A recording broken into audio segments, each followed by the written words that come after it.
My name is Carla Jordan. My education is in historic preservation with an emphasis in public history. I grew up on Route 66 on the Kansas and Oklahoma border. I'm Scots-Irish Cherokee, and a lot of my work has involved Route 66 and preservation on Route 66. I have a specialty in archives, but I fell in love with this culture. I was hungry for authenticism, and man, did I land right in the middle of it. I mean, everything is authentic here, down to what you eat when you go to their house for dinner still. My name's Bob Schmidt, and I'm one of the original immigrants that came along over on the ships in 1838. One of the Schmidt families came from Niebenitz, Germany, and another Schmidt family came from Peitzdorf, Germany. And whenever they came over to the United States, the son of one family married the daughter of another Schmidt family. So I'm a double Schmidt. I go back on both sides of my family. I grew up on a farm about a mile north of Altenburg, and it was the typical farm life. You'd chase cows around, help Dad with hay, and a lot of fond memories and also a lot of hard work, but it didn't hurt me. I'm still here. The town changed quite a bit through the years. There's a lot of the old buildings that are gone, but if you drive through town, there's still a lot of the old buildings. The Perry County Lutheran Historical Society was founded actually to move this cabin the second time it was moved. When the building was first built, it was in Dresden. And Dresden is about a quarter mile from here. It was built whenever the Saxons came over here in 1838. They seen a need for pastors and teachers, and they knew they would have a tough time getting them from Germany, so they had to more or less grow their own. Pastor Labor lived in town, and the college was in Dresden, which is about a half a mile from here. Pastor Labor, he didn't like to walk back and forth, so he asked the congregation if they would move the college into his house. And of course they said yes, why not? So the first time they moved it, they took each log apart, they put it on a wagon, and moved it into Pastor Labor's house. The second time they moved it, they did not take it all apart. They just jacked it up, put a wooden roller on each corner, put a team of horses on, and here they came. Whenever the Saxons came over here, they pooled their money to buy land. They took the names and they wrote them down here, and they either put a regular number or a Roman numeral on there. And you'd come up here and you'd look at the map and you'd say, my ancestors were Schmidts, Johann Schmidt would be 27. So he would go out here and look on the map trying to find where his land is.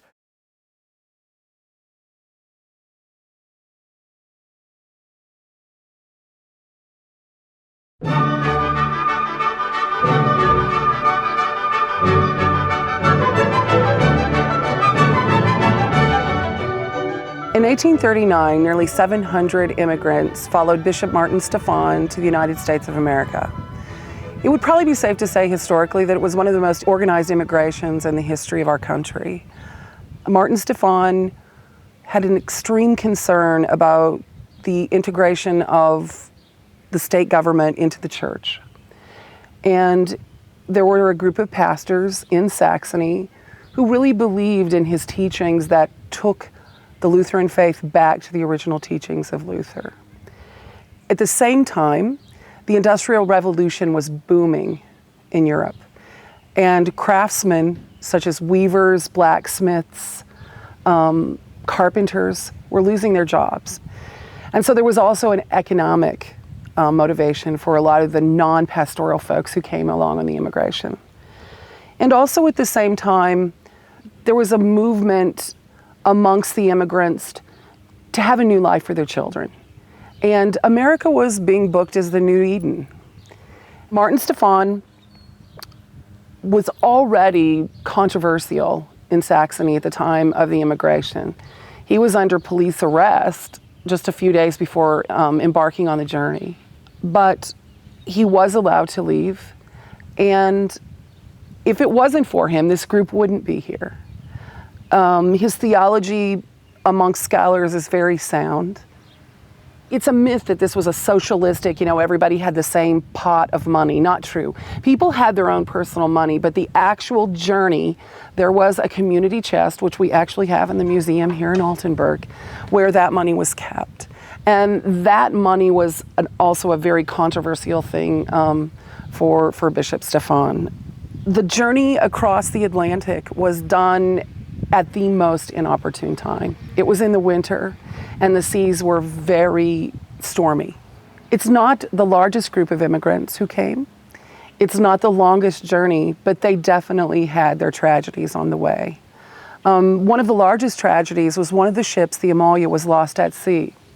On that ship was the most wealthy man and many of the treasures that Martin Stephan was bringing to America. And it was a devastating thing for the group once they realized that the ship was not going to arrive.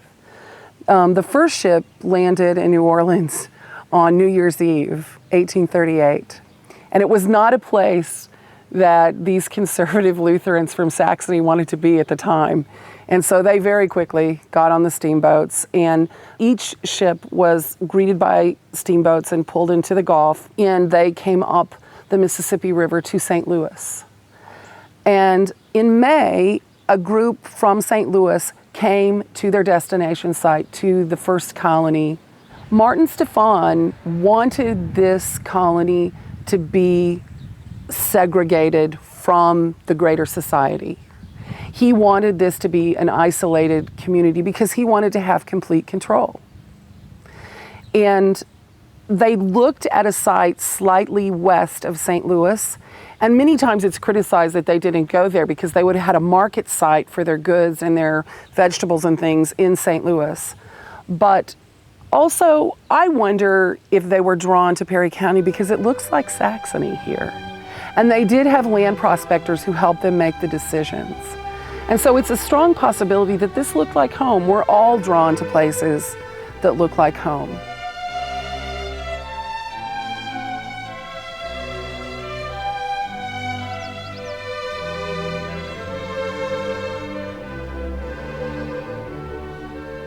Upon landing in Wittenberg, people were living underneath trees with tarps. There were very few structures here. The few structures that were in the region were some leftover, probably Scots, Irish, and fur trading cabins, not permanent homes in any way. And so they were living in the most primitive circumstances. These were not frontier people. These were not your typical pioneering folk. These were people who lived in very sophisticated villages in Germany. They were teachers and lawyers and pastors and blacksmiths, weavers, maids. There was a royal footman who came. These folks had never seen bear traps. Immediately, people started getting yellow fever and typhus. The pastor of Altenburg, Pastor G.H. Laber, his beloved sister, she died only 9 months after coming here. She had always been his best friend and his right-hand woman. And her name was Christiane, and that is her cabin. And it was the first endowment to this colony from the family in Germany. Then it became the first school for the little children, for the small children. And so when we interpret it, we know quite a bit about her. We know that she loved textiles. We know that she was fascinated with silkworms because someone in Brazo, Missouri nearby, I guess, had silkworms and was making silk. In his announcement book, Pastor Laber almost speaks with relief about laying his sister into he called it the beautiful earth, because he was so relieved that he didn't have to bury her at sea, because they had to bury people at sea. They had to bury children at sea. We're now in Seelitz. Seelitz was one of the original 7 colonies when the Saxons landed. Pastor Birger was Seelitz's pastor. Seelitz didn't last too long. They thought it was a pretty low-lying area around here, and they had a lot of sicknesses and a lot of fever. It was only about 2 years until Pastor Birger moved away, and the congregation just kind of fell apart, and they gravitated towards Altenburg again, like Dresden did. We put this monument up here to show the people that are buried right here, and we have names like Johann Schlimbert, Johann Soppy, Bendix, Streiser, Kahn, Schneider, Kuhn, Schlimpert, Engert, Furman, Schlimpert again, Hinkelmann, Engert, Berger, Schubert, Kuhn, Puppets, and Schlimbert. I hope you don't get poison ivy because there's a lot of it in here. People ask us whether there's any Indians around here. And I've only heard one story about an Indian brave came into one of the Saxons' dwellings and they just ate some of their food and then they left. But they found out later on that's some of their customs. They just go into a teepee or something and eat and then they'd leave. They weren't hostile or anything. It's a shame that some of the tombstones aren't marked, or even here. But at least I remembered this much.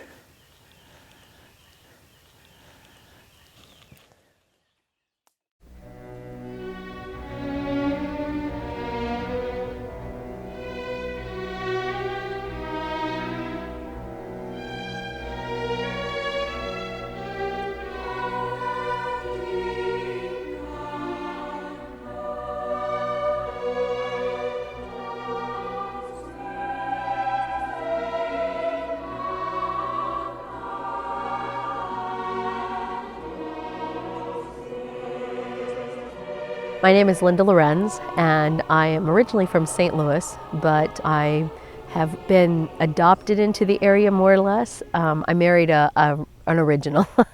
My husband is from Farr, Missouri, and has grown up there all of his life. We met in high school and got married right away, and we lived in the area. And we have a bit of our own story. It's shortly, well, not really shortly, but 9 years into the marriage, we divorced and we went our ways. And I moved to St. Louis, and so the kids and I lived there. 10 years after divorce, we remarried. And so now we've been married again for 11 years. And we've been wanting to find a way to move back home.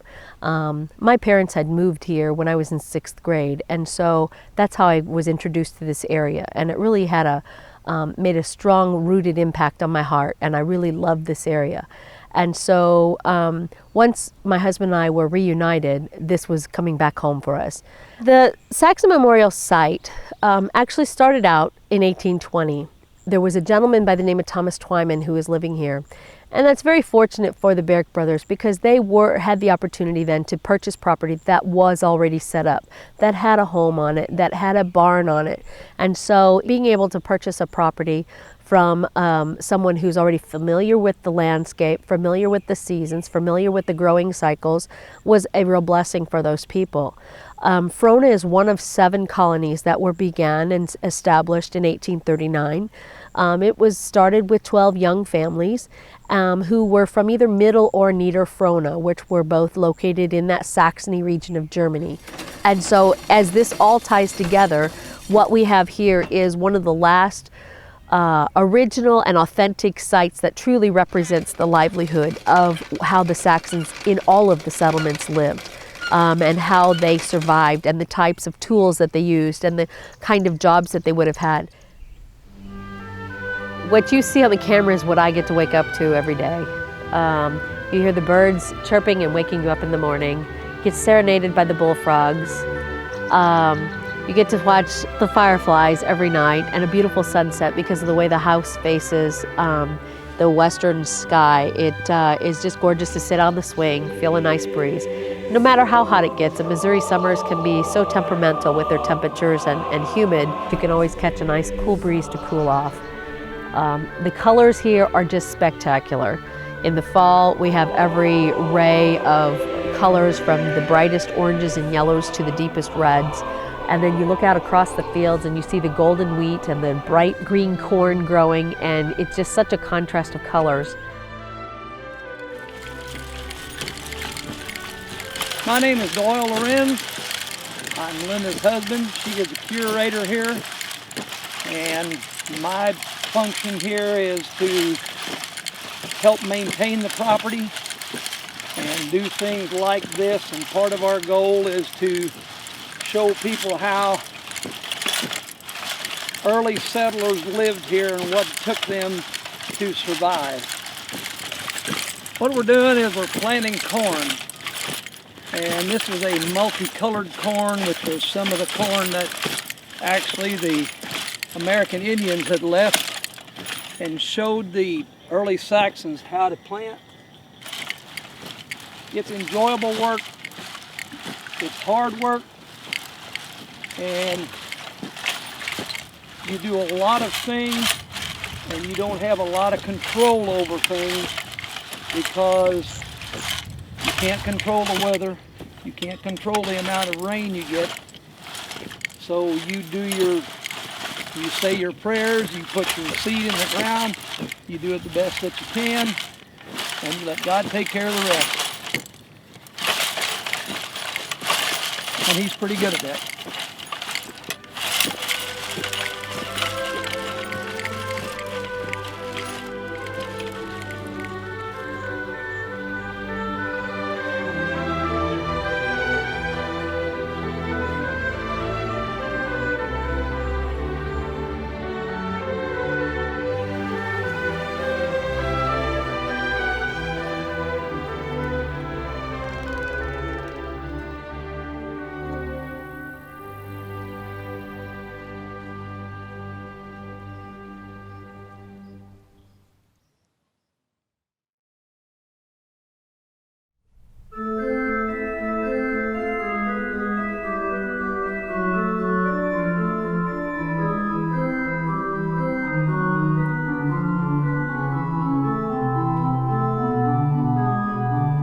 Shortly after arriving in Perry County, there was a huge crisis of faith for the entire colony. Martin Stephan was accused by several young women of being sexually promiscuous with them. And also there were some questions about his appropriation of the funds for the immigration. And there were some questions about some extravagant things that were bought, such as vestments, paraments for altars, altar pieces, when basically people were starving to death. He was confronted by some of the other pastoral leaders who were his very dear friends, and the men who looked up to him. He mentored all of them, and then they had to confront him, and they had to tell him this is not okay. And they gave him some options, but he always denied that he had done anything wrong. His final option was that he would have to leave the colony. And so he was taken across in a boat with some of his things to a landing on the other side of the river, which was called Devil's Bake Oven, which is interesting. He preached on the steps in Kaskaskia for a while. The final months of his life, he was responsible for a congregation in Prairie, or some people call it Horse Prairie, Illinois. And so, as a historian and as a Lutheran, I hope that he received reconciliation or finally found a group of people that completely understood him. Or he was quite elderly for that time. When he came here, he was in his mid to late 60s and of poor health. And so he went through a lot, but he caused this culture to go through a lot too. So in 1841, C.F.W. Walther, whose leadership continued to develop after leaving Germany, and Lawyer Marbach had the famous Altenburg debate right here in this college behind me. C.F.W. Walther's arguments gave the common people something to hang on to. There was a question of whether or not they were even a legitimate church, that they possibly were a sect. C.F.W. Walther's debate in a nutshell, summation, was that wherever two or more are gathered in my name, there I am in your midst. So God is with us if we are together. And that wherever you practice the sacraments of the church, there you have a church. Lawyer Marbach, his argument was, we've made a mistake and we probably need to go home. This is a man who lost a child on the journey over, who was Martin Stephan's right-hand man and had been completely betrayed by somebody that he very strongly looked up to. This was a man who was not a pastor, he was a lawyer. It was a man who gave up a lot to come here. And so I'm sure that he was very disillusioned, although over time, his relationship with C.F.W. Walther was very positive. And it makes you wonder, you know, with 21st century eyes, if he was just playing devil's advocate so that people could find courage and so that they could find something to hold on to. I don't know. He ended up going back to Germany. Not long after that, C.F.W. Walther had already been called to St. Louis because his brother, O.H. Walther, had recently passed away. And so he took his brother's place at historic Trinity in St. Louis. And, you know, the rest is history. The roots of the Missouri Synod Lutheran Church are right there. He was the first president of the Synod. What connects this colony with St. Louis is that historic Trinity in St. Louis and Trinity here in Altenburg are almost like sister congregations. And not everyone came to Perry County from that immigration.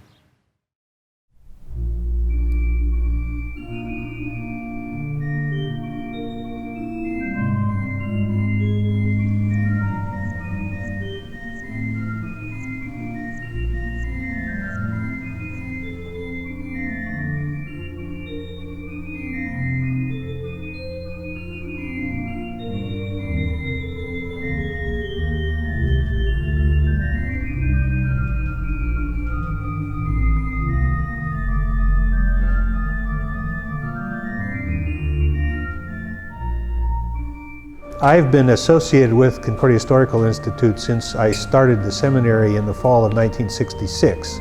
I took a call to a parish in Kansas for 4 years, and then I came back to St. Louis. So altogether, almost 30 years of work here.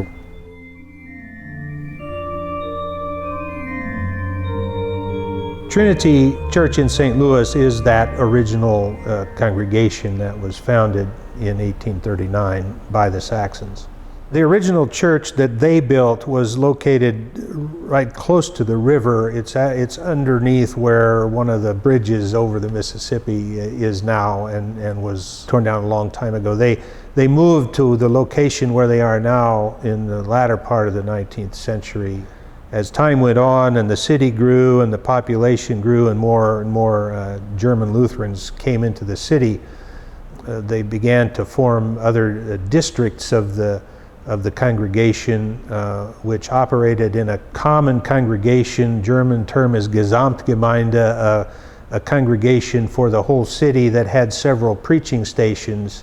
Pastor Walther was the pastor of the overall congregation, which had a Trinity location in Emmanuel, Zion, and Holy Cross, 4 different locations that functioned as one parish. So the congregations developed as independent congregations after things got worked out with the Altenburg discussion and debate.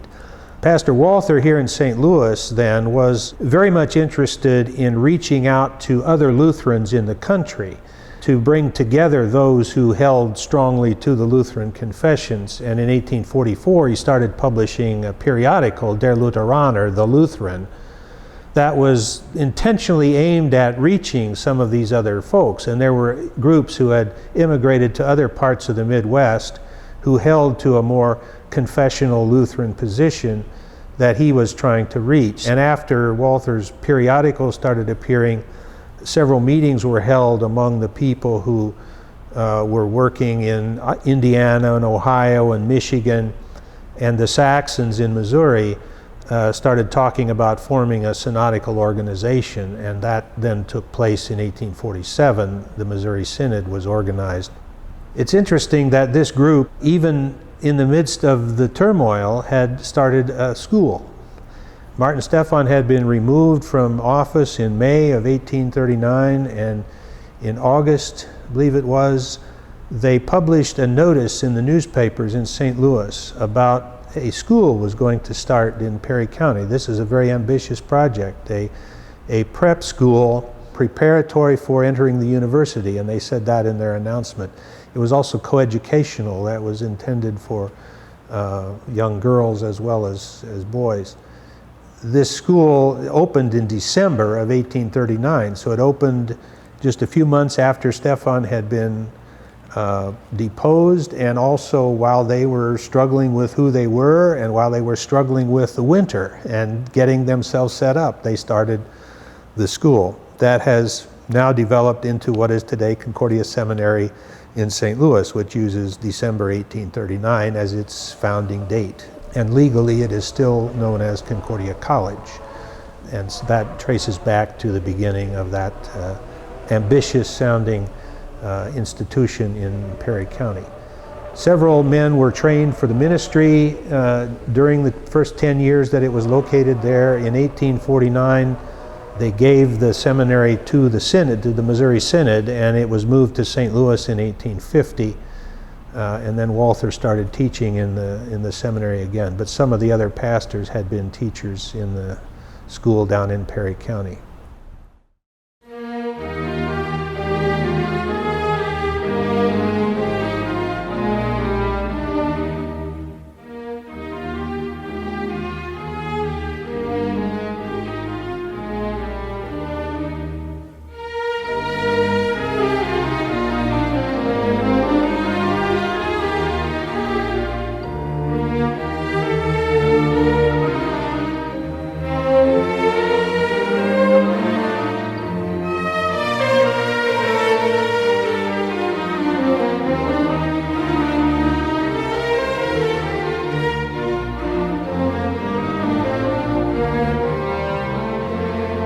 The roots are definitely here with that log college, that seminary. So the beginning roots are most definitely here, because that seminary is what branched out and planted the seeds. The interesting thing about this immigration is you can't put it in the religious freedom nutshell. You can't put it in the economic freedom nutshell. Because of the Industrial Revolution in Europe, because of the drastic government intervention into the Lutheran faith in Germany, there were probably almost as many reasons why people made the decisions to come here as there were people who came here. Some people were probably entrepreneurial because some of the people who came were very wealthy, so they probably saw it as a way to increase their riches. I think that Lutheran vein, though, of wanting to have a pure faith, that's what Martin Luther was all about. He was all about going back to the old ways and taking controls that took us away from God out of the faith. Martin Stephan, in causing them to be an isolated culture, which damaged them in the end, today has given us a microculture unlike any microculture that you're going to find in the United States. Very little has changed here.